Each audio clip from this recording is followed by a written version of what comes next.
Le projet d'EOS, il fait suite aux engagements qui ont été progressifs, mais qui sont maintenant confirmés, de l'État pour développer la production offshore, donc en mer, d'électricité éolienne.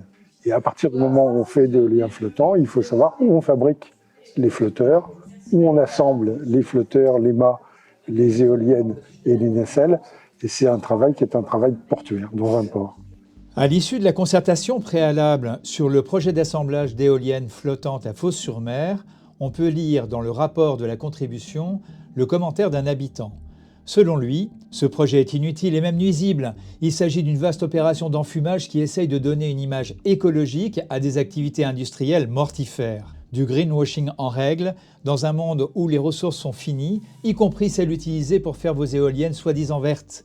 Nous avons besoin d'être plus réalistes sur nos besoins. La réponse du porteur de projet, Grand Port Maritime de Marseille, est la suivante. Les ambitions de l'État en matière d'éolien offshore ont fait l'objet d'un débat public. Abandonner le projet d'EOS contraindrait les développeurs à envisager des solutions dans des ports étrangers. Cela conduirait donc à renoncer aux retombées socio-économiques associées. Concernant la biodiversité, le projet est soumis à une autorisation environnementale et devra respecter la séquence éviter, réduire, compenser. Fin de citation. Pourtant, dans le projet initial, il est uniquement question de compensation. La possibilité de recyclage des éoliennes n'est jamais évoquée, la santé des habitants non plus. Quels sont les moyens qu'ils vont mettre en œuvre, les moyens financiers mettre en œuvre pour construire leur projet? Ça ne nous regarde pas vraiment, en tout cas ça dépasse notre préoccupation. Nous participons depuis de nombreuses années à toutes les concertations et toutes les discussions sur l'amélioration des structures routières, ferroviaires, fluviales, pour que les marchandises circulent mieux. Ce sont des sujets de préoccupation constants. Malheureusement, la réponse à ces sujets-là n'est jamais transversale.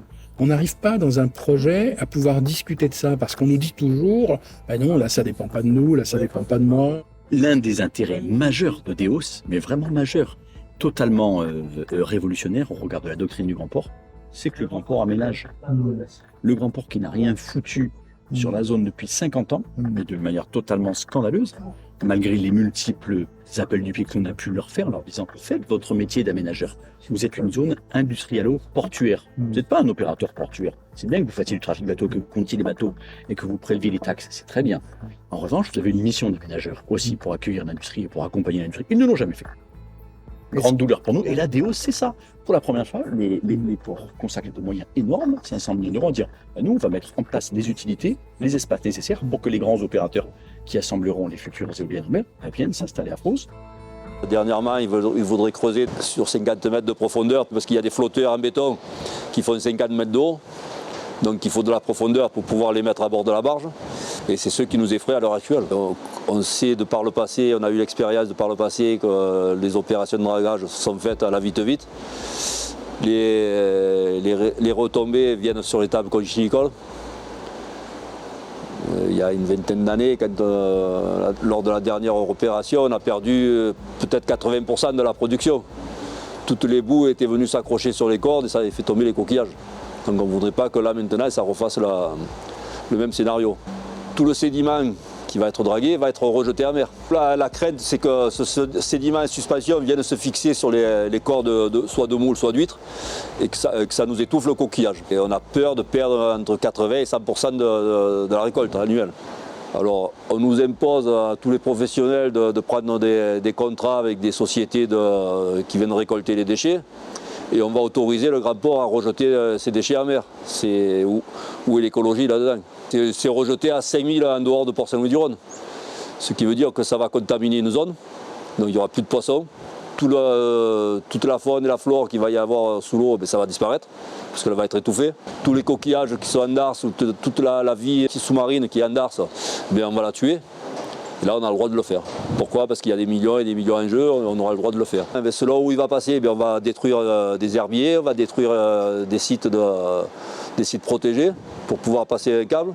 On reste très attentif et vigilant aux suites à venir de ce dossier. Ouais. On est déjà assez touché comme ça par l'impact industriel-portuaire. C'est pas nous qui le disons, c'est l'ARS qui le dit. Il y a énormément de personnes qui tombent malades, c'est sur Fos et Port-Saint-Louis-du-Rhône. 2 séries d'analyses ont été menées sur la période 2013-2018. La qualité des données recueillies permet aujourd'hui de confirmer un excès des cancers de la vessie sur les communes de Marseille et du sud du département.